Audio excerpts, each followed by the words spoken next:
இப்போ வந்து பார்த்தீங்கன்னா ஆட்டுக்கால் குழம்பு வைக்க போகிறோம். அதுக்கு என்ன பண்ணணும் அப்படின்னா, ஒரு நாளைக்கு முன்னாடியே வந்து ஆட்டுக்காலை நல்லா வெட்டி போட்டு, நீங்கள் குக்கரில் வேக வச்சாலும் சரி, இல்லை சட்டியில் வேக வச்சாலும் சரி, ஆட்டுக்கால் நல்லா வெட்டி போட்டு தக்காளி, வெங்காயம், அப்புறம் வந்து சீரகம், சோம்பு இதெல்லாம் போட்டு ஆட்டுக்கால் நல்லா வேக வச்சுக்கோங்க. ஓகேங்களா? அப்புறம் மறுநாள் காலையில் வந்து சூப்பு எடுத்து குடிக்கணும் அப்படின்னா, அந்த நைட்டு வந்து வேக வச்சு வச்சிருக்கோம்ல, அதை வந்து என்ன பண்ணணும் அப்படின்னா, அதை திருப்பி ஒரு தடவை வேக வச்சிங்க அப்படின்னா, தண்ணி ஊற்றி வேக வச்சிங்க அப்படின்னா அதுல இருந்து சூப்பு கிடைக்கும். அதே மாதிரி இந்த ஆட்டுக்கால் வேக வைக்கிறீங்களே, அப்போ வந்து பார்த்தீங்கன்னா மிளகு போட்டு வேக வச்சிங்க அப்படின்னா அது வந்து சளிக்கு நல்லா கேட்கும். ஸோ மிளகு போட்டு வேக வச்சுக்கோங்க. நைட்டு வேக வைக்கும் போதே மிளகு போட்டு வேக வச்சுக்கோங்க.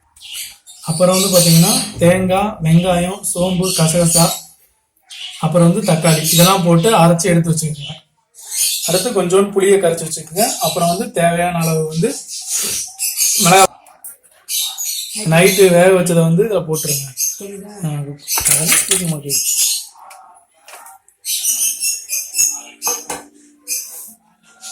அப்புறம் வந்து தேவையான அளவு வந்து மிளகா பொடி போட்டுக்கலாம், சாம்பார் பொடி போட்டுக்கலாம். சாம்பார் பொடி யூஸ் பண்ணுங்க.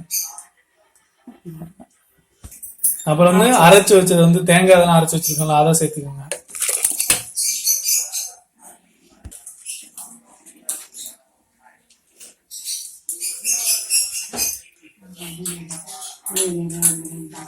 அப்புறம் வந்து புளியை வந்து தேவையான அளவு வந்து கரைச்சி ஊற்றிக்கோங்க.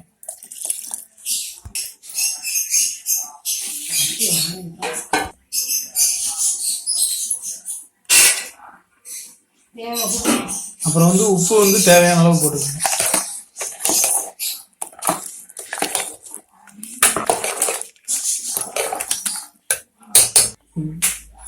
பார்த்தீங்கன்னா எல்லாத்தையும் போட்டு வச்சு அடுத்து வந்து குக்கரை மூடி வச்சுருங்க. ஒரு 10 நிமிஷம் இருந்தாலே போதும், நல்லா வெந்துடும். இப்போ வந்து பார்த்தீங்கன்னா குக்கரை மூடியாச்சு. ஒரு 10 நிமிஷத்தில் பார்த்தீங்கன்னா நமக்கு நல்லா கால்லாம் வெந்துடும். ஏற்கனவே நைட்டு வேக வச்சனால கால்லாம் நல்லா வெந்திருக்கும். ஒரு குழம்பு காய்கறி மட்டும் ஒரு 10 நிமிஷம் அதை வெயிட் பண்ணுங்க. பார்த்தீங்கன்னா குழம்பு நல்லா காஞ்சிருச்சு. சரி, இறக்கிடலாம்.